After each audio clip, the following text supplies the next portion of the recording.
Disconnection to sleep. મતલબ એક બહુ સુંદર પુસ્તક છે, વાય વી સ્લીપ. આપણે શું કામ ઊંઘીએ છીએ એના પર કોકે આખું પુસ્તક લખી નાખ્યું છે. અને જો ઈશ્વર મને એક બેઝિક હ્યુમન નીડ પૂરી કરવાનું પ્રશ્ન પૂછે કે કોઈ પણ એક નીડ તારી, કોઈ એક જરૂરિયાત પૂરી થશે, તો હું એવું કંઈ મારે ખાવું નથી, મારે પીવું નથી, મારે કાંઈ કરવું, મને ખાલી સુવા દો. મારા માટે ઊંઘ એટલી જરૂરી છે. કારણ કે મારા ઘરમાં પણ બધાને ખબર છે, જે દિવસે મને ઉજાગરો થયો હોય, મારી ઊંઘ પૂરી ન થઈ હોય, બીજા દિવસે હું બહુ ઇરિટેબલ રહું છું, મને બહુ જલ્દી ગુસ્સો આવે છે, મારું માનસિક સંતુલન ખોરવાઈ જાય છે. અને this is true with everybody. ઊંઘ પાછળ કંઈક કારણો જવાબદાર છે. આપણે શું કામ સૂઈએ છીએ અને કેટલા કલાક સૂવું એ દરેક માટે અલગ અલગ હોય. દરેકની ઊંઘની જરૂરિયાત અલગ અલગ હોય. પણ સામાન્ય રીતે ઓન એન એવરેજ 6 થી 8 કલાકની ઊંઘ જરૂરી છે. જો તમે લાંબા સમય સુધી ઊંઘ સેક્રિફાઈસ કરતા રહો છો, ઊંઘને કટ કરતા રહો છો, તો ક્યારેક એ તમારી મેન્ટલ હેલ્થ, ક્યારેક તમે અનુભવ્યું હશે કે તમને ઉદાસી અનુભવતી હોય, મજા ન આવતી હોય, ખાલી તમે થોડી વાર સૂઈ જાઓ ને તોય તમને મજા આવે, ફ્રેશ થઈ જાઓ. સો આઇન્સ્ટાઈન 10 કલાક સૂતા, એટલે આપણે એવું કહી શકીએ જે વધુ સૂતા હોય ઇન્ટેલિજન્ટ હોય. છેલ્લા 2 બહુ જ મહત્વના. આ જે ડિસ્કનેક્શન છે એ સૌથી કોમન છે. આપણે કોઈ પ્રેક્ટિસ નથી કરતા, પણ જો આમાં માસ્ટરી મળી શકે તો જગતની કોઈ એવી સમસ્યા નથી જે આપણે ઉકેલી ન શકીએ. અને એ છે ડિસ્કનેક્શન વિથ ગ્રેટિટ્યૂડ. આપણામાં કૃતજ્ઞતા ઓછી થતી જાય છે. છેલ્લે ક્યારે આપણે થેન્કફુલ થયા હતા કોઈને પણ? એક બહુ સરસ પત્ર છે જે હું તમને એનો ઉલ્લેખ કરું છું, અને એને cancer diary of a patient કહેવાય છે. આ હકીકત ઘટના, સત્ય ઘટના છે કે 58 વર્ષના એક સ્ત્રીને બ્રેસ્ટ કેન્સર થયું, અને એ સર્જરી હતી એમનું ઓપરેશન હતું. વેઇટિંગ લિસ્ટમાં એમનો એટલે નેક્સ્ટ ટર્ન હતો, સર્જરીમાં લઈ જવાના હતા. પોતાના રૂમમાં બેઠા બેઠા એમણે આ પત્ર લખ્યો હતો, ડાયરી લખી હતી કે અત્યારે મને કેન્સર છે, હમણાં થોડા સમયમાં મને ઓપરેશન થિયેટરમાં લઈ જવામાં આવશે, ઓપરેશન દ્વારા મારી બ્રેસ્ટ કાઢી નાખવામાં આવશે, પછી રેડિયોથેરાપી, કિમોથેરાપી, કદાચ ઘણી બધી તકલીફોમાંથી મારે પસાર થવું પડે, પણ આ ક્ષણે હું મારી જાતને બહુ ભાગ્યશાળી માનું છું. મને ગ્રેટિટ્યૂડની ફિલિંગ આવે છે, કારણ કે મારી તદ્દન બાજુમાં એક પીડિયાટ્રિક વોર્ડ છે. એ વોર્ડમાં 10 વર્ષના, 8 વર્ષના, 12 વર્ષના એવા બાળકો છે જેઓ કેન્સરથી પીડાઈ રહ્યા છે, જેઓ ચાલી નથી શકતા, જેમનું શરીર લાકડી જેવું થઈ ગયું છે, હાડપિંજર, એમના હાડકાં દેખાય છે, એમને સ્ટ્રેચર પર લાવવામાં આવે છે. એ લોકો કેટલા વર્ષ જીવશે મને નથી ખબર, પણ મારા 58 વર્ષ સુધી ઈશ્વરે મને સારી રાખી. એ બાબતે હું ઈશ્વરનો આભાર માનું છું.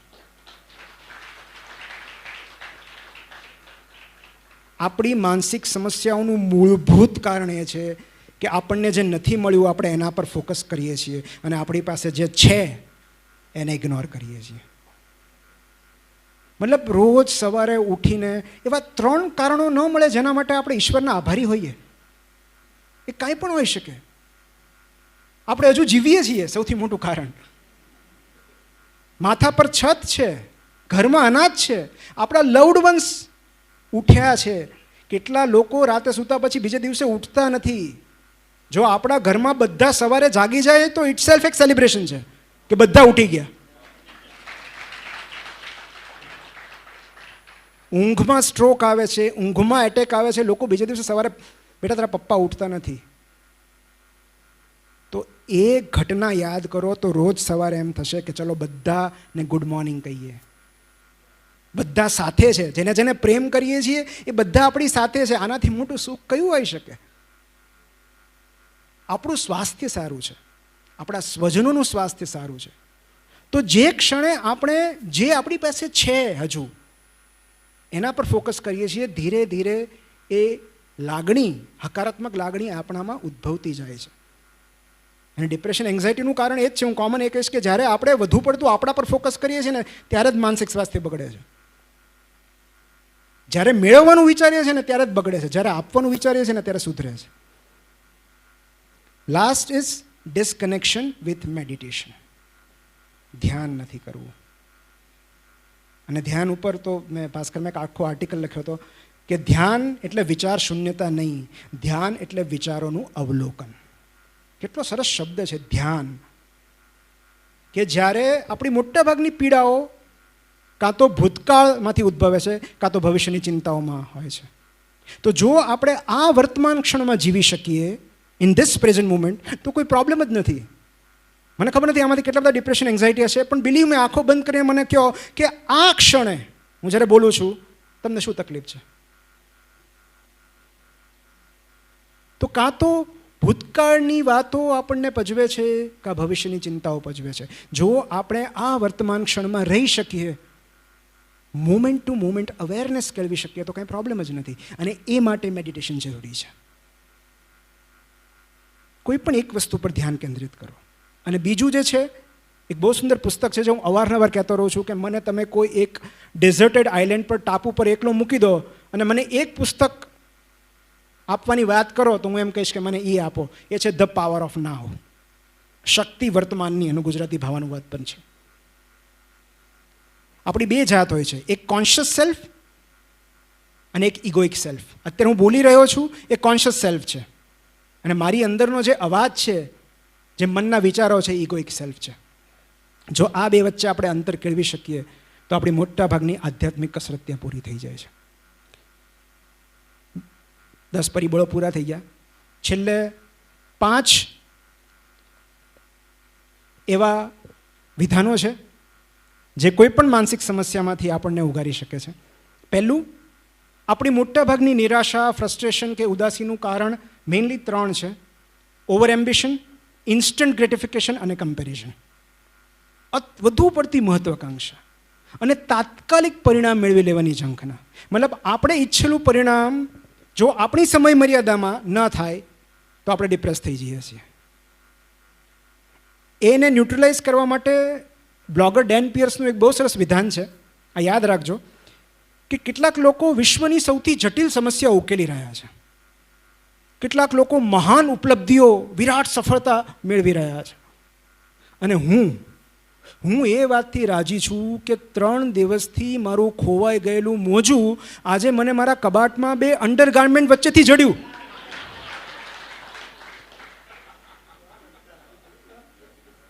નથી આનંદ થતો કે ઓલું બ્લુ અંડરગાર્મેન્ટ મળતું નથી 3 દિવસથી, એ મળી જાય, ક્યાંક ગયું હશે, ક્યાંક લટકાતું હશે, ક્યાંક પડી ગયું હશે, અને એ મળે તોય આપણને કેટલો આનંદ આવે છે, હાશકારો થાય છે. ખોવાયેલું મોજું જડી ગયું. કેટલાક લોકોને એવરેસ્ટ ચડ્યાનો આનંદ નથી હોતો, અને કેટલાક લોકો એ વાતથી રાજી હોય છે કે મને મારું ખોવાયેલું મોજું જડી ગયું. સો લોઅર ધ બાર. મતલબ એમ્બિશન રાખવું સારી બાબત છે, સપના જોવા સ્વાસ્થ્ય માટે સારી બાબત છે, પણ કોઈ ટાઈમ લિમિટ ન રાખો. You will always over estimate what you can achieve in 1 year and always underestimate what you can achieve in 10 years. 1 વર્ષમાં આટલું કરી નાખવું છે, આપણે એટલા મોટા સપના હોય છે કે એ નથી જ થવાનું, પણ 10 વર્ષમાં આપણે શું કરી શકશું એ આપણે નથી વિચારતા. સેકન્ડ, ફિલ્મ ડબલ એક્સેલમાં એક બહુ સરસ ડાયલોગ છે कि जब तक दूसरों के दुख से मुलाकात नहीं होती अपना दुख ही हमको अल्टीमेट लगता है. જ્યાં સુધી આપણે લોકોને મળ્યા નથી, એમની પીડાઓ સાંભળી નથી, ત્યાં સુધી આપણને એમ થાય છે કે આપણે એકલા જ દુઃખમાં છીએ.